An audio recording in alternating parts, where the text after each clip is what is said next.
Hi, it's a rainy day in August. We're out in East Riding today, a little place called Rudston, not far from Bridlington on the east coast of England. We've come to look at a standing stone. It's the largest standing stone in the UK, just under 8 metres, another 2 metres below ground. It was constructed in the late Neolithic period, early Bronze Age. A lot of history in the area, lots of additional places in the same location. So I've got my raincoat on. We'll go and have a look at it, and hopefully we'll be able to find some other interesting stuff around in the area that we can talk about. See you in a minute. Please have a look at the screenshot of the WikiLeaks page I'll put in on just after this little talk, and the photograph of the page showing you other interesting sites that are connected to this standing stone.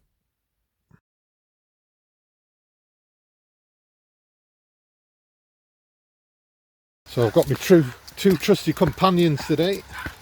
Buzzy, who we've all met before. Say hello, baby. And here we are, walking into the graveyard where the stone is.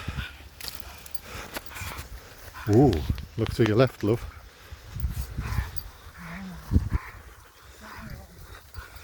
And what do we have here? A huge standing stone.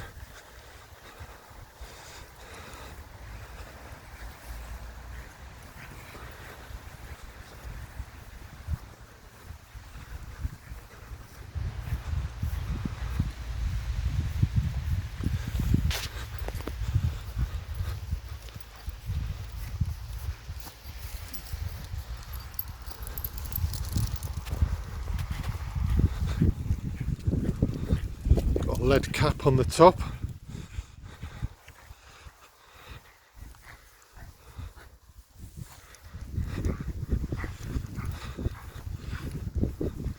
Well, the rain stopped, thankfully. It is quite warm. Lots of markings in this stone. Been here for a long time, several thousand years.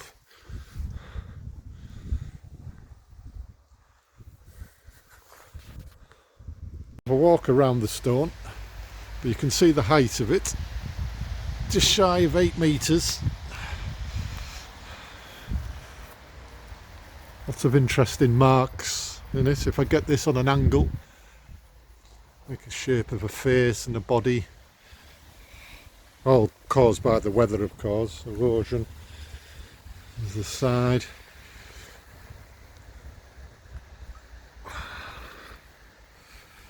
And then we've got this side with a plaque at the bottom which reads, "This monolith, standing almost 26 feet above ground level, was hewn and brought here in the late Neolithic period, possibly 2000 BCE. It consists of a slab of moor grit." Get out of the way, Buzzy. Moor grit conglomerate is found in a widespread part of the Cleveland Hills inland of Whitby. So it's been moved a few miles. People have made some offerings, as you can see down here, some stone offerings.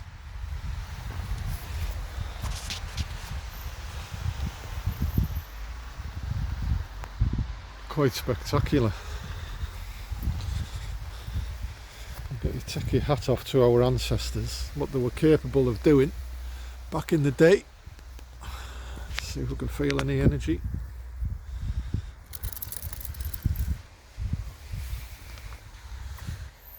Yes, like I say, it's situated in an old graveyard.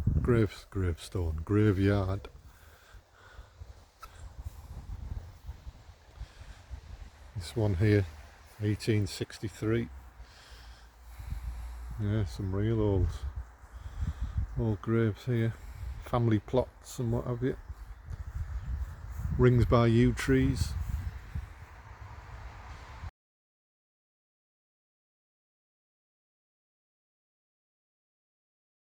So in this corner, quiet corner of the graveyard, there's this old collapsed stone sarcophagi. and next to it there's another standing stone which is white on one side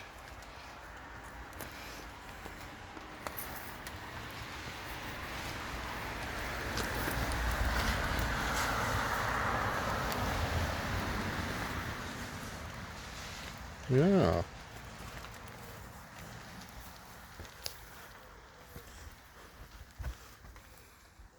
There's the church.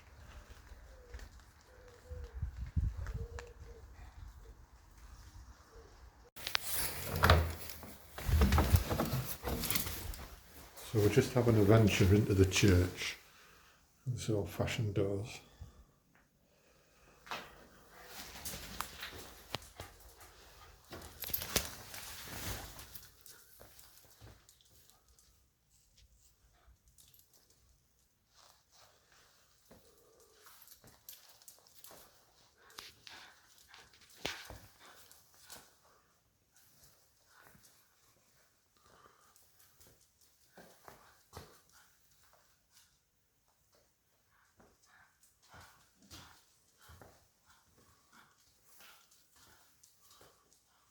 Nice stained glass windows.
A little model of Rudston village.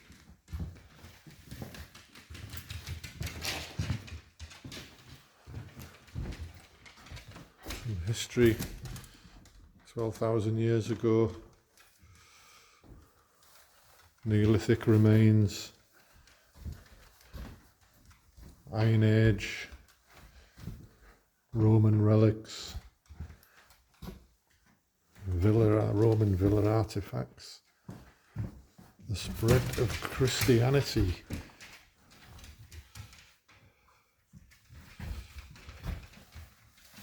Living off the land, medieval life.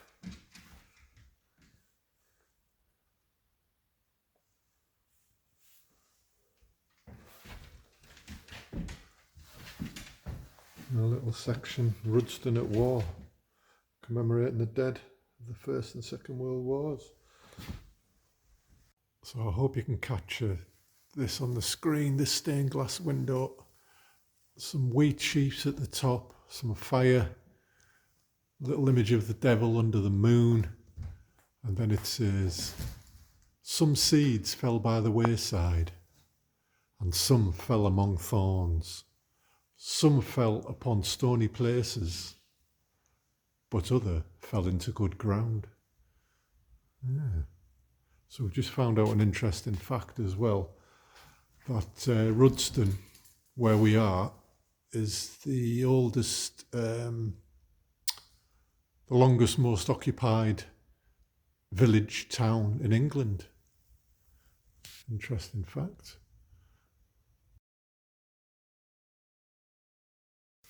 So, like I said earlier, we were going to have a look and see if we could find anything else of interest in the area. There's lots of history in the area, but unfortunately a lot of it's been damaged by agriculture. But we have come to a burial mound that is rather large and impressive. The skies are darkening again, so we're going to make a quick dash and look at it. It's called Willie Howe. Howe's an old Germanic name for hill. So yeah, let's go and have a look, people. Like I said, agricultural land all the way around.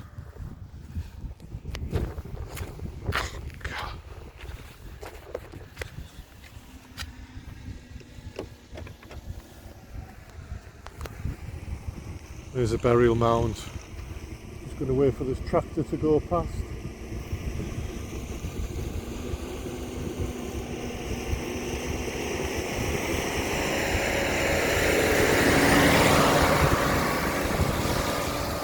Okay, let's go and check this burial mound out. Now, the story goes that there wasn't actually anybody buried in it. It was like more in commemoration of somebody, maybe some mighty chieftain or warlord. And also the story goes that there's a treasure chest buried in it. Now, I reckon there'll be plenty of evidence of people digging into this place, looking for this treasure chest. It's never been found, so let's make this quick because the rain's coming.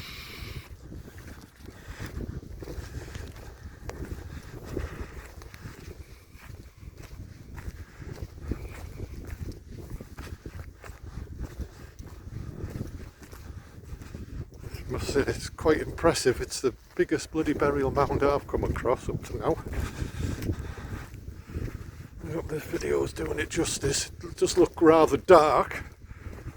This looming rain on its way again.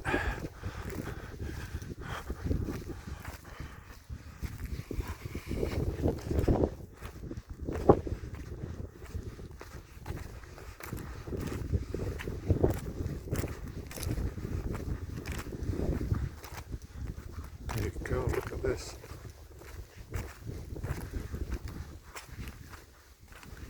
Look at this. Right.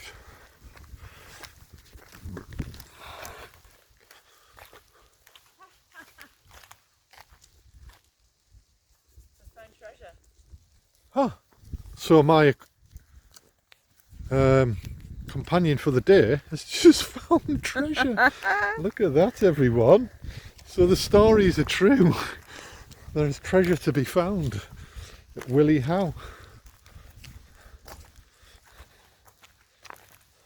So we all know who's getting lunch in, don't we? Look at this.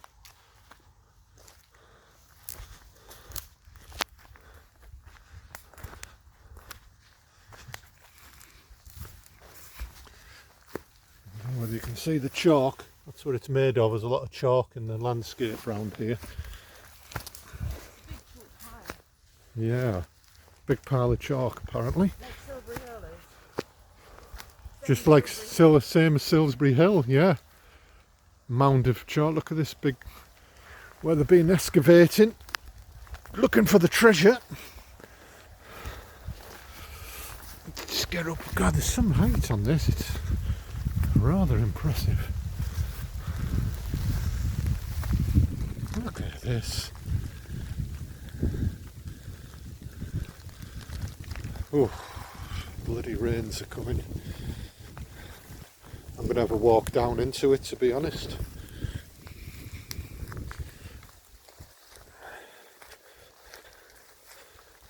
So you can see how high up we are. There's the car over there.